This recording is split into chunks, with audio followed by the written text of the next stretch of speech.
बात कर लेते हैं राम मंदिर के संघर्ष के इतिहास की। अयोध्या विवाद की शुरुआत तब से होती है जब मुगल बादशाह बाबर ने मंदिर तुड़वाकर यहां मस्जिद का निर्माण करवाया था। देश की आजादी के बाद से तो ये मुद्दा और भी ज्यादा गरमाया। ऐसे में आइए एक टाइमलाइन के जरिए जानते हैं कि किस तरह रामलला टेंट से इस भव्य मंदिर में पहुंचे हैं।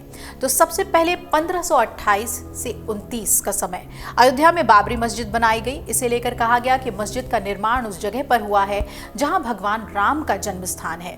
फिर 1526 में ही भारत आने वाले बाबर ने अपने सेनापति मीर बाकी को आदेश देकर यहां मस्जिद बनवाई थी। इस मस्जिद को बाबरी मस्जिद कहा गया।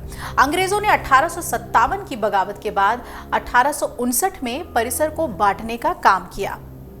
इसके लिए मस्जिद के सामने एक दीवार बनवा दी गई और भीतर हिस्से में मुसलमानों को नमाज की इजाजत मिली, जबकि बाहरी हिस्से में हिंदू प्रार्थना कर सकते थे। बीते वक्त के साथ ही अयोध्या में धीरे धीरे तनाव बढ़ने लगा और फिर 1885 में यह मामला पहली बार अदालत में पहुंचा। हिंदू साधु महंत रघुबर दास ने फैजाबाद कोर्ट से गुजारिश की कि उन्हें राम मंदिर बनाने की इजाजत मिले।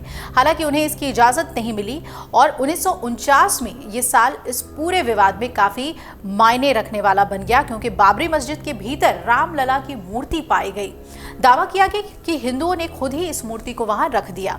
मुस्लिमों ने इसे लेकर काफी नाराजगी थी, जिसके बाद सरकार ने मस्जिद को विवादित बताकर उस पर ताला लगवा दिया। उसके बाद साल 1984 राम मंदिर बनाने के आंदोलन के लिए यह साल काफी महत्वपूर्ण रहा, क्योंकि इसी साल राम जन्मभूमि मुक्ति समिति का गठन हुआ। विश्व हिंदू परिषद के नेतृत्व में गठित समिति राम मंदिर बनाने के लिए अभियान चलाने लगी। और फिर 1990 की बात करते हैं।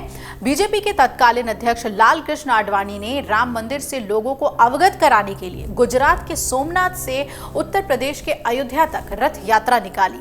अक्टूबर में बिहार पहुंचने पर उन्हें समस्तीपुर में गिरफ्तार कर लिया गया। तब उनके साथ चल रहे कार सेवक अयोध्या पहुंच गए थे। वहीं 1990 में ही अयोध्या में हजारों कार सेवक पहुंचे थे और अक्टूबर के महीने में अयोध्या का माहौल बेहद तनावपूर्ण हो गया था, क्योंकि कार सेवकों ने मस्जिद पर चढ़कर झंडा फहरा दिया था। हालात को काबू में करने के लिए गोली चली थी। 2002 की बात करते हैं। इस साल फरवरी में हिंदू कार्यकर्ता ट्रेन से गोधरा लौट रहे थे, जिस पर हमला हुआ और 58 लोगों की मौत हो गई। इसके बाद 15 मार्च को विश्व हिंदू परिषद की तरफ से मंदिर निर्माण का ऐलान किया गया। इसके तहत सैकड़ों हिंदू कार्यकर्ताओं की भीड़ अयोध्या में जमा हो गई। 2017 की अब बात कर लेते हैं, जब सुप्रीम कोर्ट ने कहा कि इस विवाद को हिंदू मुस्लिम पक्ष आपसी सहमति के साथ सुलझा सकते हैं। साथ ही बाबरी मस्जिद गिराए जाने को लेकर लाल कृष्ण आडवाणी, मुरली मनोहर जोशी, उमा भारती सहित बीजेपी और आरएसएस के सभी नेताओं के खिलाफ कई नेताओं के खिलाफ मुकदमा चलाने का आदेश दिया गया। 2017 में ही सुप्रीम कोर्ट ने कहा कि इस विवाद को अब आपसी सहमति से सुलझा लीजिए। बाबरी मस्जिद को लेकर सुप्रीम कोर्ट ने यह साफ कहा कि दोनों ही पक्ष जो हैं वो बैठकर अब इस पर फैसला लें। आपको बता दें कि 2019 का समय उसके बाद आया, जब सुप्रीम कोर्ट ने 9 नवंबर को विवादित जगह पर रामलला को सौंपने का आदेश सुना दिया। अदालत की तरफ से सुन्नी वक्फ बोर्ड को मस्जिद निर्माण के लिए अयोध्या के धन्नीपुर गांव में 5 एकड़ जमीन भी दी गई। 2019 में ही प्रधानमंत्री नरेंद्र मोदी ने फैसले के बाद एक साक्षात्कार में कहा कि अभी ये मामला सुप्रीम कोर्ट में है, कानून प्रक्रिया पूरा होने के बाद ही अध्यादेश पर हम फैसला लेंगे।